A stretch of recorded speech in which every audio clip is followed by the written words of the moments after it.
Hello दोस्तों, राधे राधे।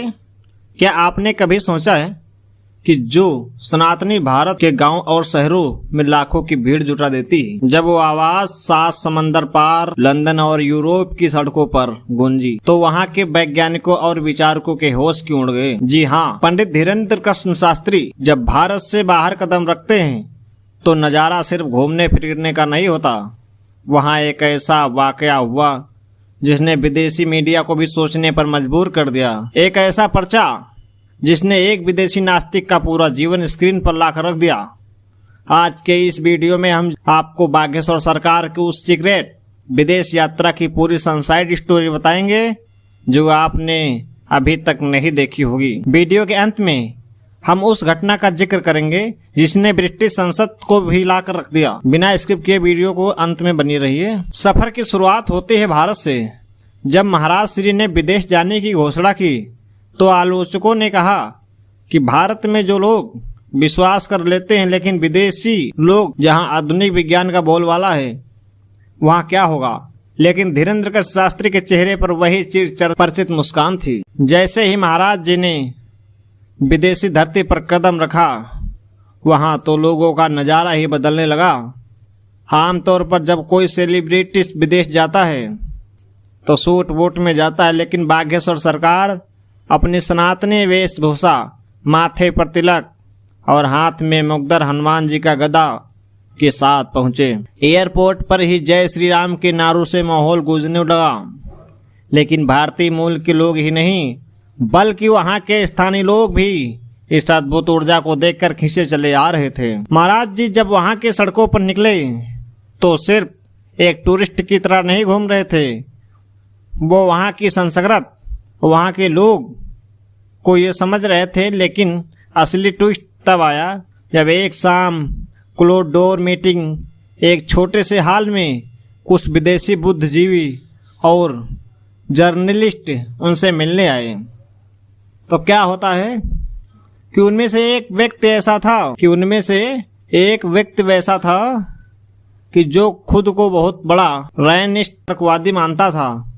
उसका मानना था कि यह सब केवल माइंड रीडिंग और कोई ट्रिक है।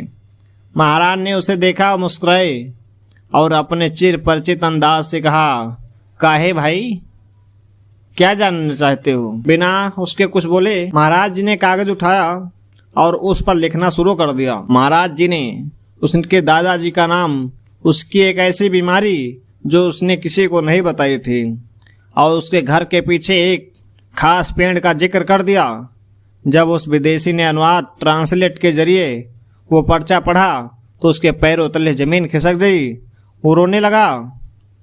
यह कोई अंधविश्वास नहीं है बल्कि उस विदेशी के लिए एक ऐसा अनुभव था, इसने विज्ञान के अहंकार को तोड़ दिया। इस यात्रा का सबसे बड़ा ऐतिहासिक मोड़ तब आया जब भारत के इस युवा संत को ब्रिटिश संसद में आमंत्रण किया गया। जी हाँ, वही संसद जिसने भारत पर राज किया था। आज उसी धरती पर सनातन की गूंज होने लगी थी। वहां महाराज जी को संत शिरोमणि की उपाधि से सम्मानित किया गया। वहां खड़े लोग जब धीरेन्द्र कृष्ण शास्त्री जी ने कहा कि हम सब एक हैं और सनातन का अर्थ है जो हमेशा था और हमेशा रहेगा, तो पूरा हाल तालियों की गड़गड़ाहट से गूंज उठा।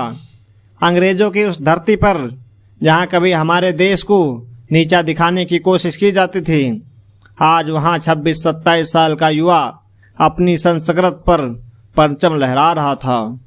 यह हर भारतीय के लिए रोंगटे खड़े कर देने वाला पल था। इस विदेश यात्रा ने भारत में बैठे उन आलोचकों को भी चुप करा दिया जो कहते थे कि यह केवल पिछड़े इलाकों का खेल है।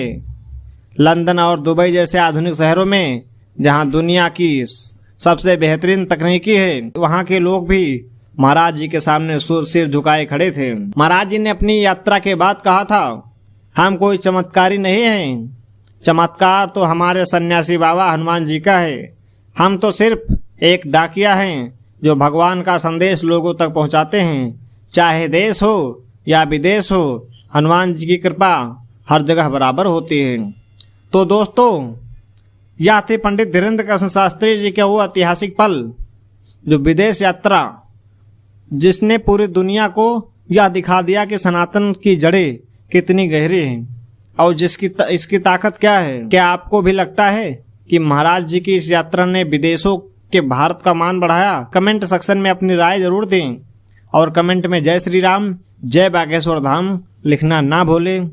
अगर आपको यह वीडियो पसंद आई है तो इसे अपने दोस्तों के पास शेयर करें और ऐसे ही इनसाइड स्टोरी